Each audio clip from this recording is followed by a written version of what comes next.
Roki Sasaki, tipping pitches.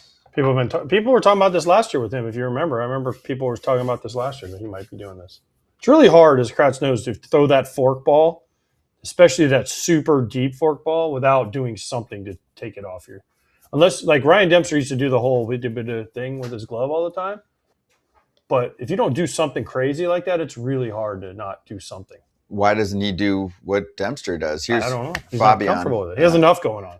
I guess. I mean, Fabian said just went through, looked at the high home for every pitch Roki threw with a runner on second base today. Ren and Nimmo seemed to hop before all of Sasaki's 8 splitters in these spots and then 1 slider. Didn't hop on any fastballs. Those hitters all struck out. Michael Beer, our boy behind the scenes, also put some of this on his Twitter account, so you can check that out. It got a lot of love there, or at least a lot of looks. Kratz, any ideas here for Roki? I mean, it's one thing to be going through your own issues of, command and adding pitches, right? And becoming a bona fide starter in the big leagues. If you're tipping, you're not giving yourself a great chance in today's game. They all struck out. Who cares? In my opinion, the batters all struck out. If he's tipping, maybe Nimmo wasn't right. Because you should get a hit if you know what's coming, correct? Or it's tough to hit in the big leagues. I don't know, one of the two. But either way, I don't know. I think everybody makes a big deal out of the whole tipping. If you see somebody doing something like a base runner, they probably don't have it. There's way easier ways to just discreetly, you look to your right. Okay. More than jumping up and down that second base so everybody sees you. And if he is tipping, yes, there's plenty of ways. You don't have to do the Ryan Dempster, all the way through kind of thing. You can he has to hold that grip at all times. He has to be able to, cover his glove from second base. Or you can just do what Craig Kimbrell did. He'd look back and he'd drop the ball. It'd be a balk, and the guy would go to third. That was my favorite. I'm tipping pitches, so I'm just going to let the guy go to third so he can't see what I'm throwing. So it's not a big deal. I just want to be clear. Let him keep tipping because the results on those particular pitches or those particular ABs were okay. Big to do about nothing. In my opinion, now the dudes are giving up rockets. Roki Sasaki's issue isn't necessarily tipping, I don't think. It's not throwing strikes. When he goes bad, he's not in the zone. When he's in the zone, he's essentially unhittable. True. When he's ahead in the count and he's in the zone, he's hard to hit. So the Dodgers are like, hey, let's just focus on... Let's just try to throw strikes. Yeah, strikes. Just try to get ahead and throw strikes. Okay. Watch. If he can land the split, all you got to do is land that split one time, and that changes everything.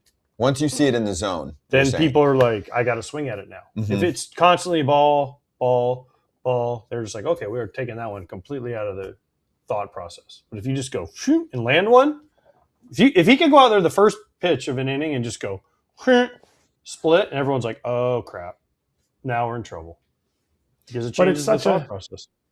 It's essentially a knuckleball. I know guys are giving Roki a hard time. It's essentially a knuckleball. Sometimes he doesn't know how it's going to go. It's not a split where some of these Japanese guys, they can. When I always talk about playing with Masahiro Tanaka, he could make the splitter cut. He could make it run in on a righty. He could make it go straight down, and you would see different splitters from him, and it was based on where the chase zone is. This pitch is a fork ball. AJ and I both caught Jose Contreras for a long time. Massive hands, and he would just throw away in there, and it essentially comes out with no spin. So to say, oh, he doesn't have control of that pitch, I have a hard time believing he's going to have control of it, just because of the fact that the idea of a knuckleball, the idea of a forkball, is you have to land it in the middle, throw it in the middle of the plate, and hope it stays in that area. And so it's tough. It's tough for him to consistently throw strikes. But like AJ said, if you land that, John, you're cooked because now all of a sudden you think, oh, I do have to swing at it, and he's got 97 to back it up. Just to be clear, if you're on the opposing side, most hitters still want the tip if they can get it. Of course. It's more about the takes, though. Okay. Because if you know he's throwing a split early in the count, then you don't swing at it. Where you get in trouble is you swing at it out of the strike zone. To me, it's always been about the takes, not the swing. That's how. Yep. That's how you know. Right.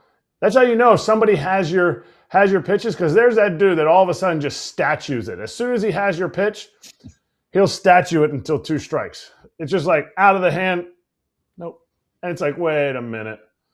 There's a lot of things in timing as a catcher. You're watching the game, you're like, that looked different than like an auto take. Sometimes you'll see Luis Ariz, he'll just be like, pitch will come in, he'll just go and not even swing. That's way different than I'm ready to hit. And all of a sudden now his timing kind of just shuts down.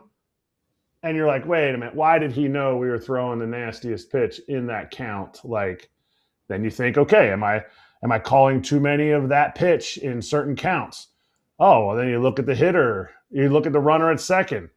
You know, he's picking his jersey. He's looking to the right. He's looking to the left. He touched the bag when he went back after. Like, there's so many different things that you look at for a tip. But the guy struck out. Sorry, Michael Beer. It's a non-story if the guy strikes out, in my opinion.